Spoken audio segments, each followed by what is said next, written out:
സ്തുതിയായിരിക്കട്ടെ.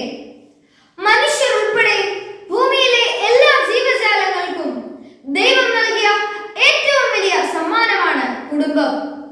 സൃഷ്ടാവായ ദൈവം മാനവകുലത്തിന്റെ ആരംഭവും അടിസ്ഥാനവുമായി കുടുംബത്തെ സ്ഥാപിച്ചു. മറ്റെവിടെ നിന്നും ലഭിക്കാത്ത വാത്സല്യവും ഊഷ്മളതയും നമുക്ക് കുടുംബത്തിൽ നിന്ന് ലഭിക്കുന്നു. കുടുംബം സമൂഹത്തിന്റെ പ്രാഥമിക ജീവകോശമാണെന്നും കുട്ടികൾ കുടുംബത്തിന്റെ പ്രധാന ഘടകമാണെന്നും വിശുദ്ധ ജോൺ പോൾ രണ്ടാമൻ മാർപ്പാപ്പ തന്റെ ചാക്രിക ലേഖനത്തിലൂടെ നമ്മോട് പറയുന്നു. ഒരു കുടുംബം എങ്ങനെയാണോ അതുപോലെയാണ് സമൂഹവും രാഷ്ട്രവും എന്ന പഴമൊഴി അർത്ഥവത്താണ്. ഒരു കുഞ്ഞ് ജനിക്കുന്നതും ജീവിതത്തിന് ആവശ്യമായ പരിശീലനം നേടുന്നതും മൂല്യങ്ങൾ ആർജിച്ചെടുക്കുന്നതും കുടുംബത്തിൽ നിന്നാണ്.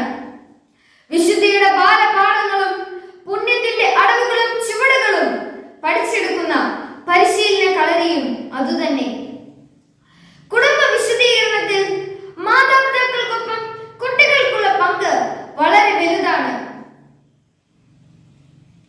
ഒരു കുട്ടിക്ക് കുടുംബത്തിൽ നിന്ന് ലഭിക്കുന്ന ഏറ്റവും വലിയ പുണ്യം ഈശ്വര ഭക്തിയാണ്.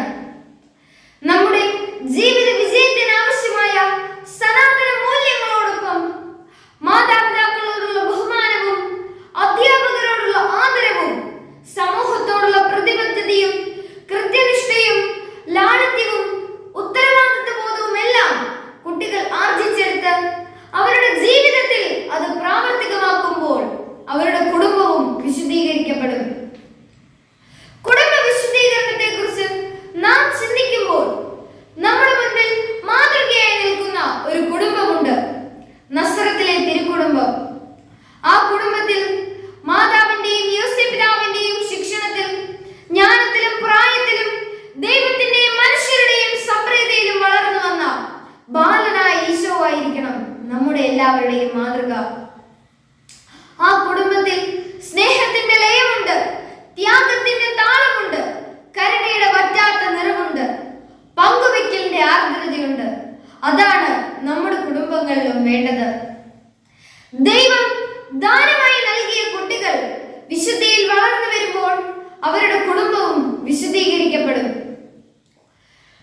ഇന്നത്തെ ആധുനിക കാലഘട്ടത്തിൽ മൊബൈൽ ഫോണും ഇന്റർനെറ്റും ഇതര മാധ്യമങ്ങളും കുടുംബ വിശുദ്ധീകരണത്തിന്റെ സ്ഥാനവും സമയവും കൈയടക്കുന്ന ഒരു ശോചനീയമായ സ്ഥിതിവിശേഷമാണ് നാം ഇന്ന് കാണുന്നത്.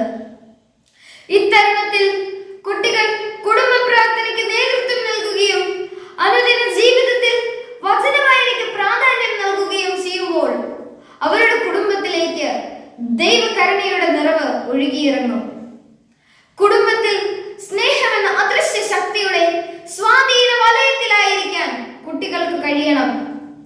മൂല്യ തകർച്ചയ്ക്ക് വഴിതെളിച്ച് സർവ്വ തിന്മകൾക്കും വളം വെച്ച് കൊടുക്കുന്ന സാമൂഹ്യ വിപത്തുകളെ തിരിച്ചറിയാൻ, മനസ്സിനെ കളങ്കപ്പെടുത്തുന്ന കാഴ്ചകളും കേൾവികളും ഉപേക്ഷിക്കാൻ, മാധ്യമങ്ങൾ അവതരിപ്പിക്കുന്ന വികലമായ കാഴ്ചപ്പാടിനെ തൂത്തെറിയാൻ, മദ്യത്തിനും മയക്കുമരുന്നിനുമെതിരെ ചങ്കൂറ്റത്തോടെ പോരാടാൻ നമുക്കായാൽ ദൈവത്തിന്റെ പരിശുദ്ധി തിരിച്ചറിഞ്ഞ് നമുക്കും നിർമ്മലരാകാം.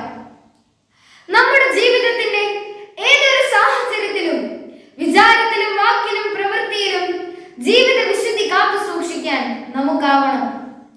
നമ്മുടെ കുടുംബമാകുന്ന വിളഭൂമിയിൽ നിന്നാണ് മൂല്യങ്ങളാകുന്ന വിത്തുകൾ മുളപൊട്ടുന്നതും ശാഖകൾ വീശി പടരുന്നതും. മാതാപിതാക്കളുടെ പ്രാർത്ഥനകളും ത്യാഗനിർഭരമായ പ്രവൃത്തികളും എന്നും നമുക്ക് പ്രചോദനമാവണം.